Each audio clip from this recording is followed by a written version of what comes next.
Welcome to session 2 of Unit 3. In the previous session, we discussed the foundations of job analysis, its key terminology, outputs, and importance. In this session, we will focus on two important topics. The first one is the process of conducting job analysis, and the second one is the various methods used to collect job-related information. Since job analysis serves as the foundation for recruitment, compensation, training, performance management, and job design, it is essential that organizations follow a systematic and reliable approach when gathering job data. Coming to the job analysis process, the process typically consists of 5 phases. The first phase is identifying objectives and selecting jobs. At this stage, the organization determines why the job analysis is being conducted. The organization also identifies representative positions for job analysis. At the second phase, background information will be reviewed. Existing organizational charts, workflow diagrams, previous job descriptions, policy manuals, and other records are examined to gain a preliminary understanding of the job. At the third phase, data collection continues. Data collection with fresh information is gathered directly from employees and supervisors using methods such as interviews, questions, observations, and others that we will come to them in due time. To ensure accuracy, information from different sources is often cross-checked and verified. The fourth phase of the process is processing the information. During this stage, the collected data at the third stage will be organized, analyzed, summarized, and reviewed with immediate supervisors to ensure accuracy and completeness. Any inconsistencies are clarified before proceeding further. The fifth and the final phase involves developing job description and job specification documents. The verified information is transformed into formal documents that clearly define duties, responsibilities, reporting relationships, knowledge, skills, abilities, education, and experience required for successful job performance. These documents become valuable tools for recruitment, training, compensation, and performance evaluation activities. When you come to the methods of collecting job analysis information, we have various methods that we utilize. One of the common methods is known as participant diary or log. In this approach, employees maintain a real-time record of their daily activities and the amount of time spent on each task. This method has its own advantage and disadvantage. The major advantage of this method is it captures highly detailed information and reduces memory-related errors. However, when you come to the disadvantage, it can create a significant administrative burden and may encourage employees to exaggerate importance of certain activities. The second method of collecting job analysis data is interview.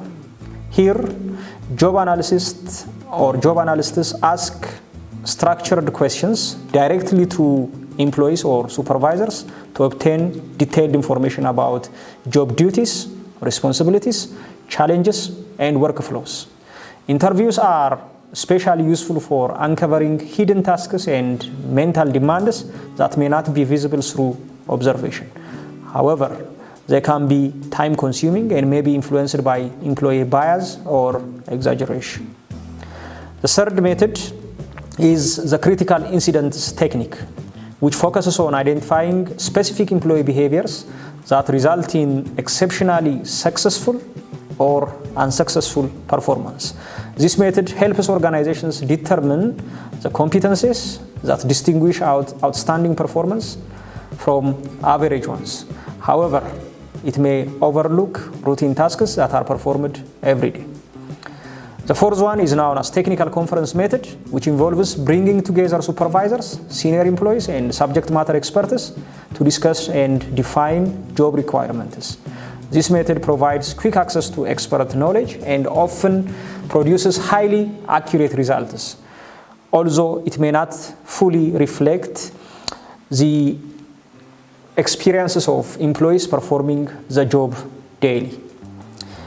Still, another method of collecting job analysis information is the job performance method, where the analyst personally performs the job to gain first-hand understanding of its physical, environmental, and mental demands.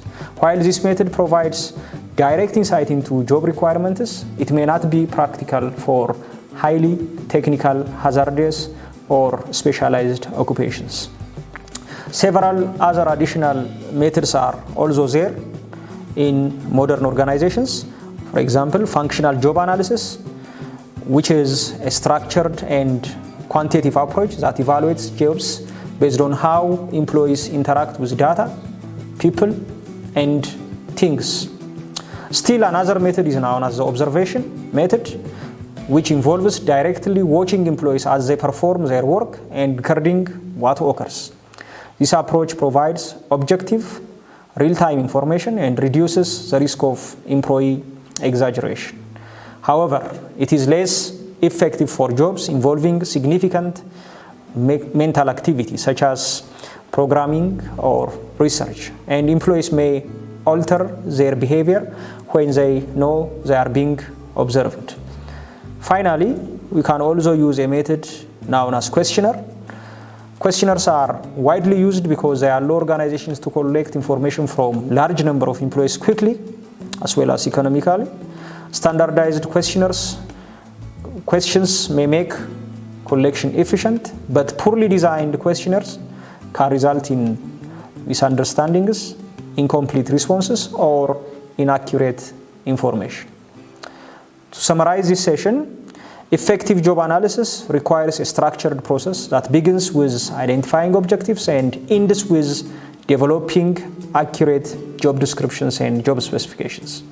To gather reliable information, organizations may use participant diaries, interviews, critical incidents, technical conferences, job performance method, functional job analysis, observation, and questionnaires as methods of collecting the data. Each method offers unique advantages and limitations, and many organizations may combine multiple methods to improve accuracy and completeness. By following a systematic process and selecting appropriate data collection techniques, organizations can develop a clear understanding of jobs and create a strong foundation for all major human resource management activities. This is the end of this session. See you in the last session of Unit 3.